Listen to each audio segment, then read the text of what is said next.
Mute లో ఉన్నారు madam. అంటే ఓకే. ఆ మిగతా నలుగురిలో ఇద్దరు అమ్మాయిలు ఇద్దరు అబ్బాయిలు. ఒక అమ్మాయి డిస్ట్రిక్ట్ జడ్జి విజయనగరంలో. అప్పుడు ఈ ఓకే. స్వామీజీ ఇక్కడికి వచ్చినప్పుడు నేను విజయనగరంలో ఉన్నాను. పిలిచారు. పిలిస్తే వాళ్ళ అమ్మగారు ఆ, ఇతను ఏం చెప్పారో అందరూ నమస్కరించారు కాళ్ళకి. ఆ డిస్ట్రిక్ట్ జడ్జి గారు ఇంకొక అన్నయ్య అందరూ అన్మ్యారీడే. అందరూ అంటే సన్యాసం తీసుకోపోయినా సన్యాసి స్థితిలో వీళ్ళిద్దరూ ఉన్నారు. మిగతా ఇద్దరు సన్యాసం తీసుకున్నారు. అంటే తల్లి అలా ఆహా. కోరుకోవడం చాలా అరుదు. ఎప్పుడు నా పిల్లలు అవునండి. పెట్టుకోవాలి, ఏమో వంశం వృద్ధ, వాళ్ళు వంశం వృద్ధ అవుతే ఏమిటి అయిపోయింది వీళ్ళకి. అంటే అవును. వాళ్ళ ముక్తి కోరుకోరు. అలాగా ఉన్నవాళ్ళు చాలా అరుదు. తల్లి అలాంటి కోరిక ఉన్నది. అది నిజంగా ఆ పిల్లలు కూడా అలా దైవ ప్రేమతో, అంటే అది దైవ ప్రేమ అంటే ఏంటి, నేను అసలైనటువంటి పరమపదాన్ని పొందాలి అనే తత్వంతో ఉన్న వాళ్ళే దైవ ప్రేమ.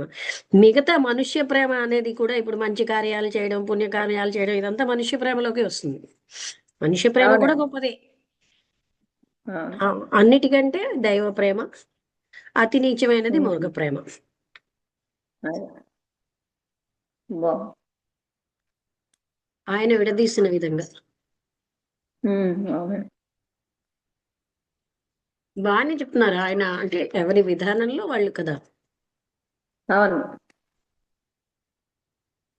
అదే తర్వాత అన్ని మతాల వాళ్ళు కూడా వాళ్ళ యొక్క దైవం యొక్క సృష్టి, వాళ్ళ అవతారాల గురించి, వైష్ణవులు ఆ గురించి, అంటే వాళ్ళ ఈశ్వర దైవమే తత్వం అన్నిటికీ గురించి మూలం అని అనుకుంటారు.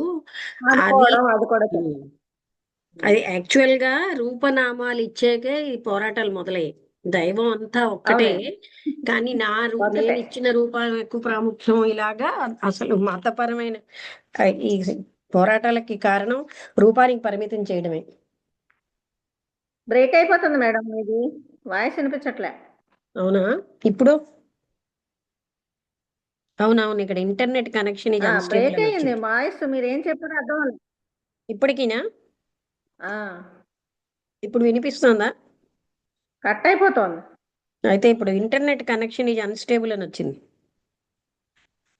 సరే అయితే గాదరాడలో ఆ, వినిపిస్తుందా ఇప్పుడు?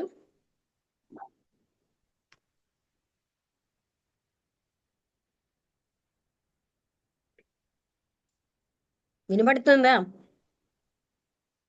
ఇంకా వినబడుతుంది. అయితే ముగించి